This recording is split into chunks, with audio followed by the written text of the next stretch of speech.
Hi, how are you? Can you hear me? Hi, I'm good. Awesome. Well, thank you so much for coming on. I greatly appreciate I know we didn't even start yet, but I do just want to let you know that my dog is in the room with me and I'm Okay. trying to get him to lay down and he's not. So hopefully he's quiet. How are you doing? I know you're on break from school now, right? Yeah, it's been fun, I guess. That's good. That's all we can ask for. Well, I'm really excited to have you on. I found you on TikTok after watching your mom's TikToks, Yeah, and I thought at such a young age, you're 15 or 16? I'm 15. 15. At such a young age, you are so articulate and you have so much self confidence. And I was just blown away because at that age, I had none of that.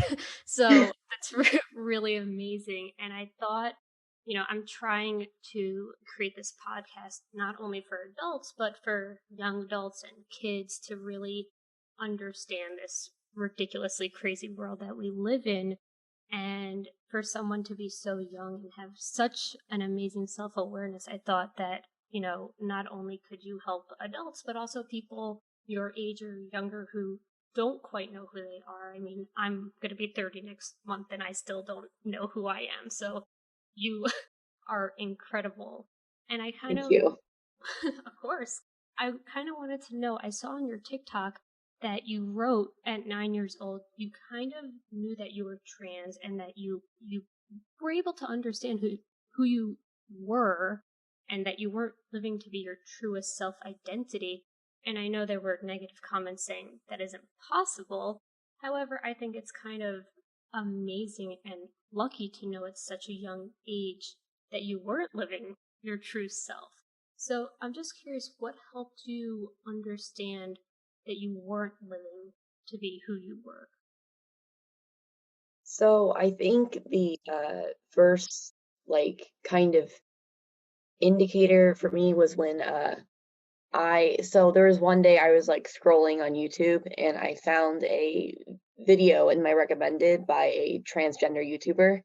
I had no idea what being trans was, but I had always like presented like super feminine towards other people. I wouldn't say I'm necessarily super feminine anymore, but it was like a sign. So I clicked on the video and I learned what being trans was. And that's how I kind of found out that like, okay, well, I'm definitely not a boy. I don't feel like I'm a boy. I'm not comfortable being considered a boy. And I think that video that I saw, it was like basically explaining what being trans was kind of like the breakthrough for me or whatever, if that Yeah, makes yeah, of course. I mean, there's so many videos out there. I think, growing our parents growing up, there wasn't YouTube, there wasn't TikTok or social media. And although I know that there's a bad side to these social media accounts, that you found one that was helpful and it really helped educate you as to who you were. And there's the dog. I have some cookies here. But yeah, I think that that's incredible that you also were able to, explore those ideas and say, okay, I was born a boy. I'm not really identifying as a boy. Let me dig a little further and see what feels comfortable for me. And at 9 years old, that's amazing because middle school is also really, I don't know what your middle school experience was, but middle school is a really hard age for a lot Yeah. of kids. And I think we go through this awkward phase of who am I? I'm just trying to fit in. And it's really hard. Did you have an okay middle school experience, kind of knowing who you were? Um, the first entire sixth grade and then like first half of seventh grade were terrible for me. There was lots of bullying, there was lots of mental stuff going on, but after that, I was pretty much fine. That I was so I came out at 9 to my parents. I came out to them as trans, and then I like retracted it as I saw how I was being treated as an out trans person, and just said I was gay. And then I came out later again this June, I believe. But throughout middle school, I definitely noticed that once I retracted me being trans, I was treated way differently. Yeah, it's amazing. I was a preschool teacher and I taught 2 and 3-year-olds, and even bullying starts so young, and it's just so hard for people who are trying to be themselves. And then you had to retract it because people are just not being kind. And I know, there's so many videos about people who are older saying it will get better. Just stick with yourself and it's okay. What what did it feel like to have to retract that? I mean, you finally identify who you are, and then you have to take it back because people are just so mean in this world, and I just can't even imagine. Like I've goosebumps and I'm shivering. I can't imagine how that must have felt for you. It definitely didn't feel good. I, for one, obviously wasn't comfortable in my body because of gender dysphoria, and I knew I wasn't a boy, but I didn't want to admit it. So I was extremely insecure and self-conscious about everything about me for like the next until I came out again. And like it just I did not like how I looked and did not like how I presented because I was pretty much hiding myself because I was afraid of how I'd be treated. It just didn't. It felt horrible. Yeah, and what helped you get through that time? Because you told your parents before, and then you had to retract it. What helped you get through middle school and say, you know what, I had when I'm older and things are a little safer in the world, because that's the true thing is it wasn't safe for you. How did you get through that really hard time for you? I always had a group of friends throughout middle school. I always did, and they always stood up for me no matter what. Wow. I mean, it's so hard to just be a kid in the world, and then it's just it's an unfortunate thing to have to hide who you are, especially at such a young age, knowing who you are. And then I know you told your parents at 9, and I've chatted with your mom, who just seems like an incredible human being, and I haven't had the pleasure of talking to your dad. But what kind of emotions were you feeling when you were telling them? When I first considered coming out, I was afraid again as trans. I was afraid that they thought I was faking it or for attention, even though they're like super accepting.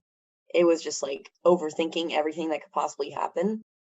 Um, After I came out, after the fact, I felt much better. Of course, there was still like days after that where I had like very extreme gender dysphoria where I wasn't sure if I was actually trans or not, and I was questioning myself, and that sucked. But I haven't seen any more of those, luckily. So I'm sure I am a girl. So Well, I mean, that's amazing, that you have such a family that's, accepting and helpful. And even though you have that, it's still a nerve-wracking thing to have to tell someone and hope that they accept it and, are working through those different changes in the family dynamic. Were there any books or anything that you kind of read to help you get through the scary feelings of having to tell your family for other people that might want to read anything, or were you listening to anything? there was one book. It was just one book I have. I have it right there if you want to see it. Yeah, that would be Okay. great.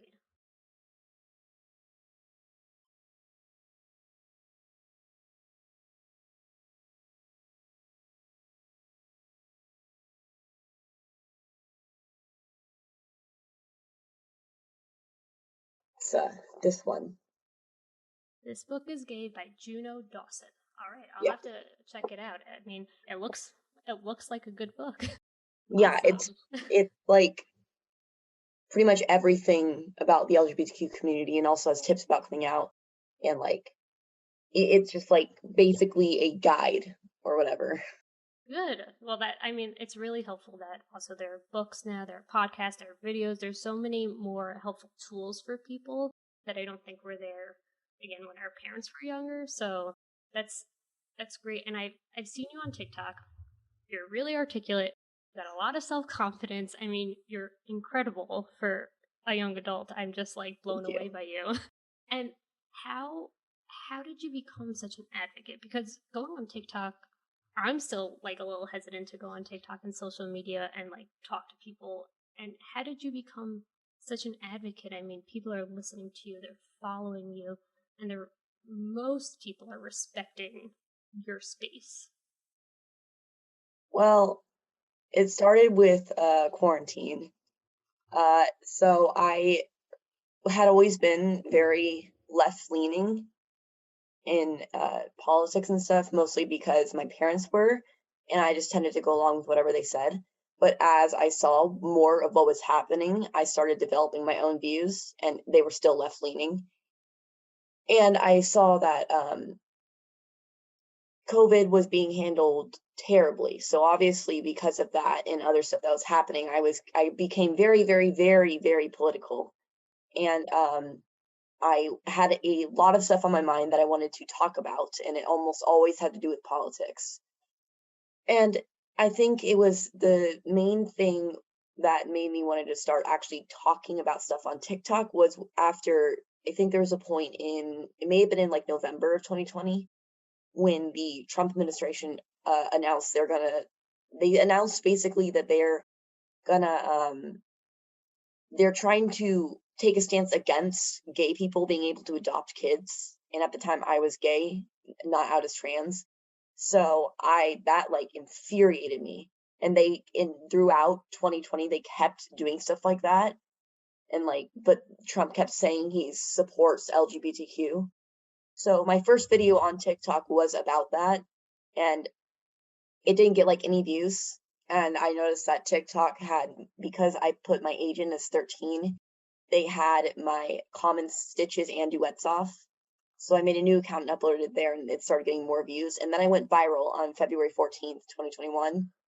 And throughout then, I kind of transitioned from politics to more just talk about my like LGBTQ experience because I don't like politics really anymore. It's a sensitive subject for Understandable. me now. Yeah. So now then I got banned in July, like permanently banned, everything's gone. So I made a new TikTok and I went viral even more. And now I have 100,000 followers. So that's basically my story with TikTok. It's I mean, it's amazing that you figured out, okay, they're blocking they're I'm too young to get views and I have something important to say. So you make another one and then you say really important stuff and they say, okay, let's get rid of this account again. And then I mean, your perseverance is just incredible. Your self-confidence is I mean, it's radiant. It's for such a young person to know who they are is just incredible. And you're also putting out information that young people want to see, and it's helping them feel comfortable with who they are and kind of understand this crazy world. I mean, you have that book for you, and now other people can use that book, but also go on your TikTok and just watch you talk. And I asked your mom this question too. You do get some negative comments because there are always people out there that for some reason feel the need to, instead of just keep scrolling, say something negative. And I've listened to a lot of the videos that you put up responding to those negative comments, and just like your mom, you answer them with confidence, with ease, and it's never malicious. You're always trying to educate. How do you navigate those negative comments? Um, I've I've experienced much worse than that. So it's easy for me to not let the comments get to me, especially with a year of experiencing those comments. I usually didn't respond to them as much when in my like first like 6 months of TikTok. But I think May of this year was a turning point, and when I started actually like doing stuff and like being more confident with my videos and actually like responding to people who are leaving hate. But it's really easy for me to not let the comments get to me because I've just experienced much worse than that. Wow. I mean, I commend you for going on a social platform and speaking up. And do you have any advice from your experiences that you would tell anyone who is younger, older, and still trying to figure out who they are? Um, I know it's a heavy question. yeah. Um, my advice would be just to trust yourself and don't let people like tell you you're confused or that what you think about yourself is wrong and that you don't know what you think. The only person who really knows you is you, not anybody else. So just trust yourself and, believe what you think, if that makes sense. Yeah, that was perfectly said. Yes. I thank you so much for taking time out of your winter break to come on here. This platform is always open to you if you ever want to come back and talk about anything. I mean, you're a lot of fun to talk to. I think that you're an incredible person, Thank and you. I I can't wait to see more of your TikToks. And you know, thank you again. I hope you have an amazing break. I hope you get to relax and do whatever you want. And thank you so much for coming on here.